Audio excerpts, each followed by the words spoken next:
I'm going to be talking about some work on debate and what I feel is missing and exciting for next steps. So we're interested in scalable oversight. This is the problem of how do I provide a good feedback signal to incentivize an AI system to do something that I'm not capable of doing myself, or a behavior that I'm not capable of checking the correctness of myself. So, you ask some AI a very difficult question that requires them to write some big report, right, on public policy or scientific experimentation. It's very, very hard for us to provide a good feedback signal to make this report better, make sure it's correct. If we don't understand the science, we don't understand the implications. So you need to get AI's help to help you do this better. Debate is an approach for this, which there's been a fair bit of empirical work on now. The essential idea is you get copies of the AI, train them to argue for yes/no positions on any answer or for alternative answers. And they should bring up all of the relevant best arguments that should help you decide, ideally in a calibrated way, which answer to prefer. So our goals here are to amplify human ability and that the human judge is calibrated enough to be able to avoid costly mistakes in cases where we'd otherwise not be able to judge. Now, one of the challenges of measuring progress on this is that ideally we want to know that we're doing a better job on things where we don't even know what it means to do a better job on. So how do you actually evaluate this experimentally? The dominant paradigm for this is sandwiching. The basic idea is instead of trying to elevate humans to a superhuman level, you see whether you can elevate non-expert humans to expert performance. Or in particular, if you have a non-expert and an AI, and you have some oversight protocol, like debate, for example, that the non-expert uses to supervise the AI, does optimizing that bring you up to expert performance? If you have this result, then this is evidence that if you were to use the oversight protocol with the expert, you could get reliable, correct, superhuman performance. Now, it's actually quite difficult to come up with repeatable test settings for this kind of thing. So a common kind of proxy setting is reading comprehension with long text. So we have short stories like 5,000 to 8,000 words, where we use a blind judge who doesn't have access to the story as the non-expert, and then someone who has read the story as the expert. So the hope is that a kind of a judge who's blind to the story can judge a debate and get expert level performance. So what does progress look like? Well, if we want to know that debate is working, we should test it against a baseline. So the main protocol is debate. You have the two debaters. They can draw certified quotes from the story, so you get some ground truth. And the baseline is 50% if you were to just guess. But the alternative, which is kind of the stand-in for RLHF, we call consultancy, where you have a 50-50 chance of arguing for the correct or wrong answer. So again, a 50% accuracy baseline. And then the question is, if you have a judge who's blind to the story, judging in each of these cases, do they do better in debate? So we ran human experiments with competitive debaters. We actually hired half of the NYU debate team to do this, and we found that debate did significantly better than consultancy. So this is evidence that when you get pretty strong debaters, once the models are kind of strong enough for this to matter, we really should be using debate for hard tasks. Of course, it's only on one domain, and I'll kind of get to that later as a caveat. But we also found that the judges were more calibrated in debate. So that's a step in the right direction. And this was kind of the first result that introduced the consultancy baseline as a way of measuring progress on debate as an empirical method for scalable oversight. So this February, Akbir Khan, Dan Valentine, and John Hughes got the ICML Best Paper for running similar kinds of tests with AIs, where they managed to get frontier models with appropriate prompting to do debate and persuasion in the context of consultancy really well. So they saw the same result, that debate does better under human judgment, and that human judges are reasonably calibrated. At least they're not overconfident. So this is lots of nice positive evidence for debate in some settings. They also did some really nice studies, which are exactly what we want to see with scalable oversight, where as you optimize the objective, truthfulness gets better. So this graph here is basically on the x-axis, you have the strength of the debaters, and on the y-axis, you have the accuracy of the judge. And as the debaters get better at winning, the judge gets better at finding the truth. So that's evidence that if we keep optimizing the stronger AI, we'll be in good shape. In consultancy, they found the opposite trend, but there's a slight issue here, which is that their AI judge was way too exploitable by consultancy. So it basically believed the AI that was arguing 90% of the time.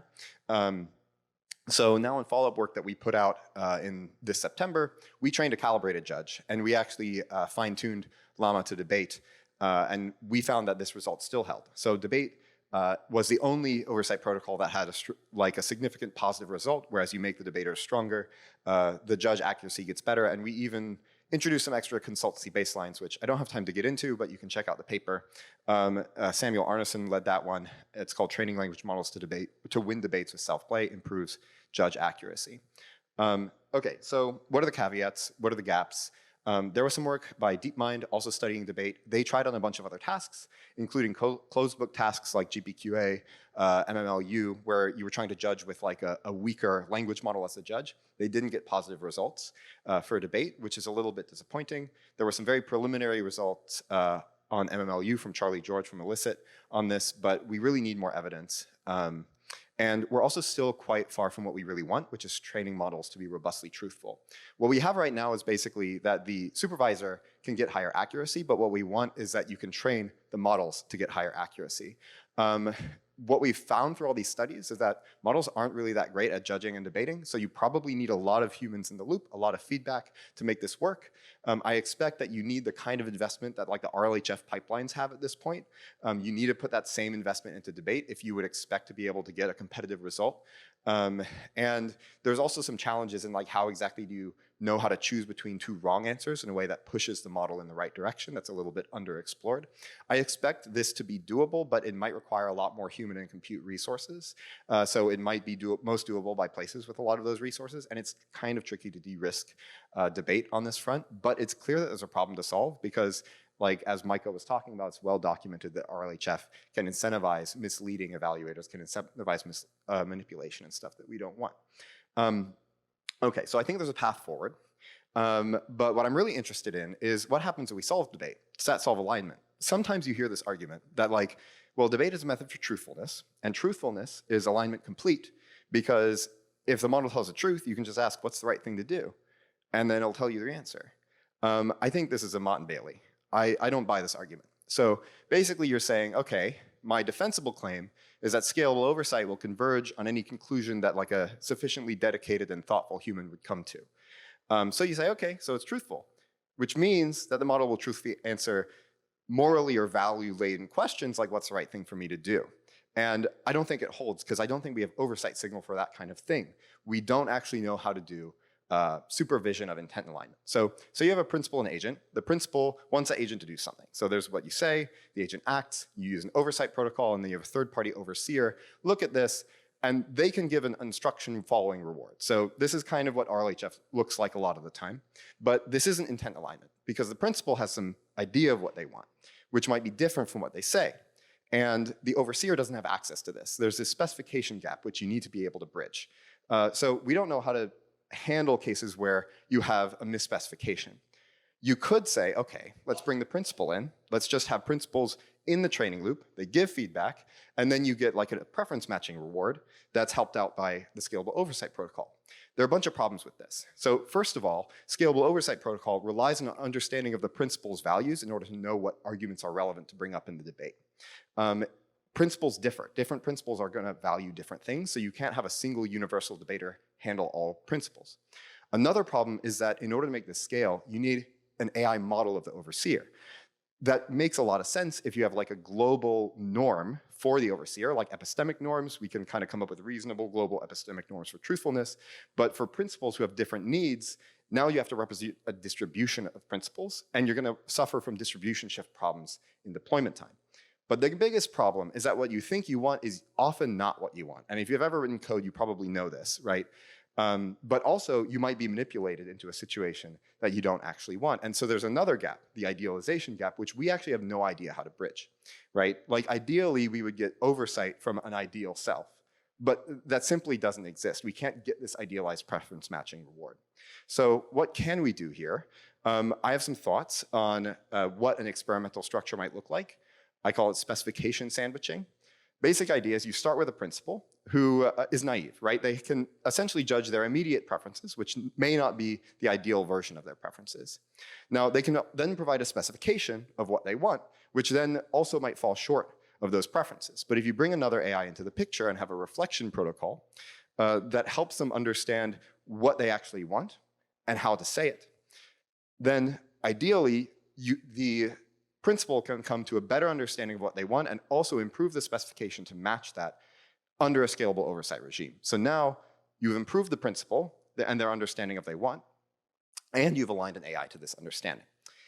Now, this is not easy to do, and there are a lot of open questions on how to do this well. So it's going to require normative hypotheses around preference change manipulation, what actually are good and reasonable and justifiable things to do in this reflection process, what constitutes manipulation, what constitutes edification, and we're going to have to develop technical methods to protect against manipulation in these cases, and technical methods to actually implement idealization and processes that help us become better people rather than worse people. So I'm really excited about working on this. If this sounds interesting to you, please come talk to me.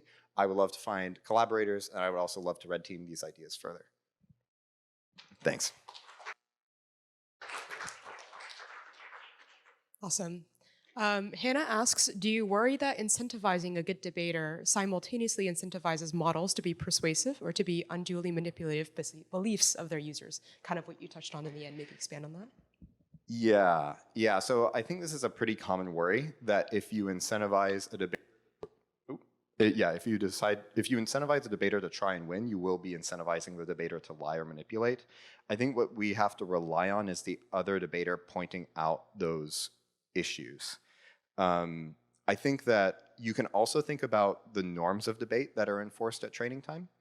So, for example, like the judge can only buy into arguments from debaters who are clearly working in good faith, at least according to some kind of rules of engagement that they've set and that the opposing debater can help enforce.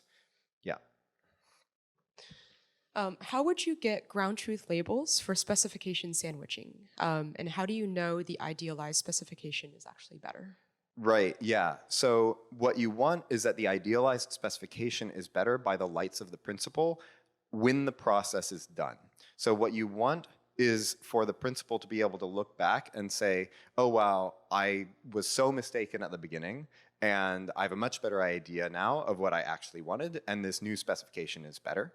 Now, you could say, well, maybe it's possible to manipulate a human into thinking that. And it definitely is. But we have to, I think, if you think that this is a problem that we can possibly make progress on, you have to think that it's possible for someone to say that and for them to get it right. And if we can kind of circumscribe the circumstances in which that is possible and identify the cases in which they would be mistaken to say that, then what we want to do is constrain the process such that we avoid those undesirable outcomes.